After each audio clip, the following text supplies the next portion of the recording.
Nous abordons dans cette vidéo la définition des données structurelles. Il s'agit de mettre ensemble les données qui ont été préalablement inscrites, les classes, les dossiers, les données sur les apprenants, etc. Le premier élément que nous allons aborder est la composition des dossiers. Il s'agit ici de préciser les pièces qui rentrent dans un dossier donné. Pour cela, choisissez le dossier, sélectionnez les différentes pièces qui le constituent et transférez. Retirez une pièce rentrée par erreur en faisant le transfert retour.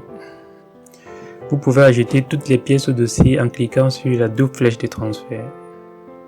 Et évidemment, retirez toutes les pièces en cliquant sur la double flèche de transfert retour. Évidemment, en cas de souci, consultez l'aide contextuelle en cliquant sur Help.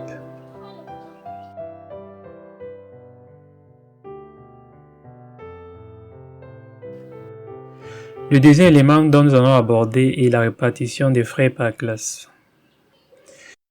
Cet élément nous permet de définir les classes qui doivent payer un frais scolaire et le montant associé. Sélectionnez la rubrique Entrée un montant. Sélectionnez les classes concernées, puis transférez.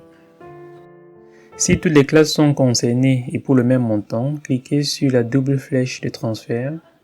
Et évidemment, pour retirer toutes les classes, cliquez sur la double flèche de transfert retour. Si les montants sont différents, vous pouvez faire le transfert pas à pas.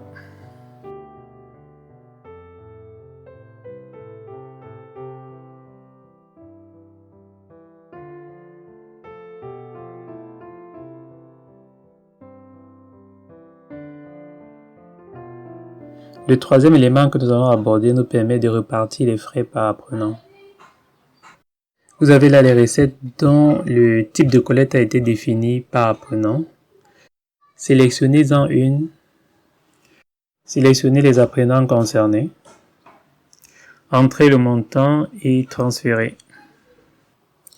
Ici, la double flèche de transfert est indisponible, tout simplement parce que dans cette situation-là, le mode de collecte par classe aurait suffi. Par contre, vous pouvez tout enlever en cliquant sur la double flèche de transfert retour. Le quatrième élément est l'association classe-dossier. Ici, vous devez choisir les classes qui doivent constituer un dossier. Vous sélectionnez les différentes classes concernées et vous transférez. Le principe de manipulation est le même. Le dernier élément est la constitution de dossier. Cet élément vous permettra de spécifier les différentes pièces portées à un dossier physique. Ceci pour chaque apprenant.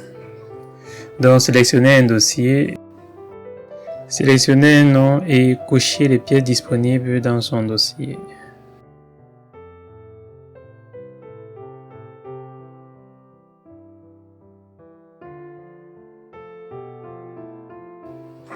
C'était là l'essentiel pour l'intégration des données.